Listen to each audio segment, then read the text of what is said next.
Tonight, West Point has always been a very special place. a Veterans Day special from inside America's most historic military academy. And taking a hard look at its most historic military leaders. He wasn't a nice guy. He was tough, iron tough. That's right, we're including the good, the bad, and the ugly. He was a corrupt general with no skill set at all. It was horrible, horrible. From the first war that founded the country Washington is probably the greatest soldier in the United States history. to a future war that could end the world. You mess with the United States, we'd have vaporized you. These are the generals who made the modern military ethos. He was a macho man. The village people would have loved Andrew Jackson. These are the leaders who are still teaching our soldiers what to do Keep everybody organized and focus on the goal. and what not to do. Custer wasn't afraid and wound up dead in a ditch. These are America's greatest warriors. Good evening, I'm Leland Vittert.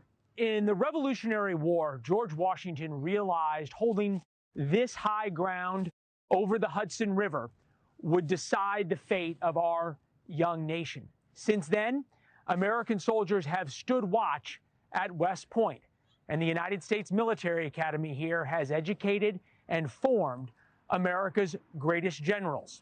And tonight, we reveal the temperament and the character that protected our nation since.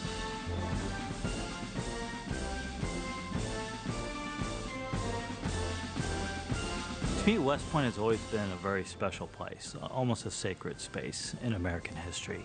If you want to understand America's military tradition, you start at West Point.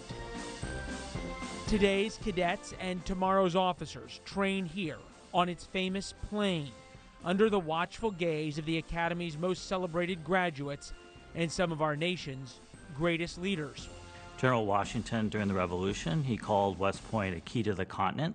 He knew it was strategically valuable terrain, that we had to hold it to gain American independence. And ever since 1802, when the Military Academy was founded by Thomas Jefferson, West Point has maintained this prominence and preeminence. Colonel Brian Gibby is the deputy head of the Department of History and War Studies. We're the only military force on the planet in the history of the world that swears an oath to a piece of paper, to the United States Constitution. And we honor and recognize civilian control of the military as being a primary principle of our military ethos. And that's different than any other country. Yes.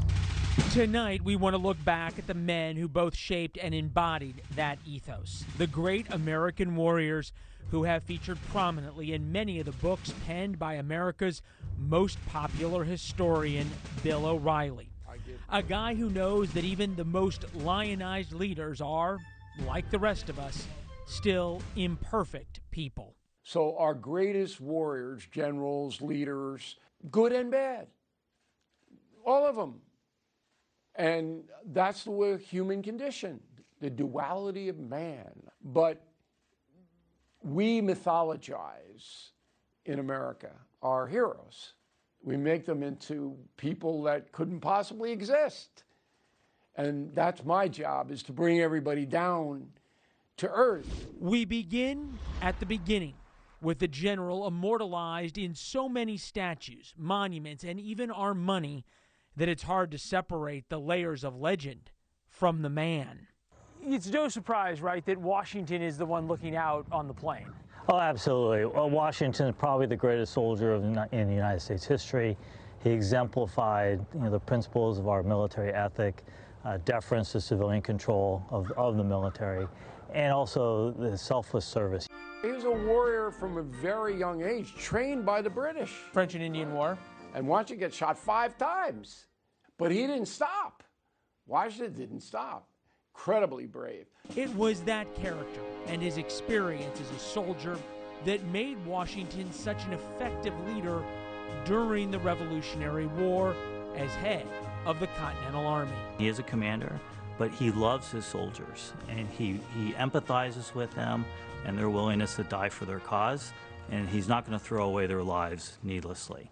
which is somewhat in contrast to the aristocratic European tradition that was prevalent in the 18th century. Thank you for watching. Subscribe below and download our NewsNation app right now on your phone, and you will get fact-based, unbiased news for all Americans.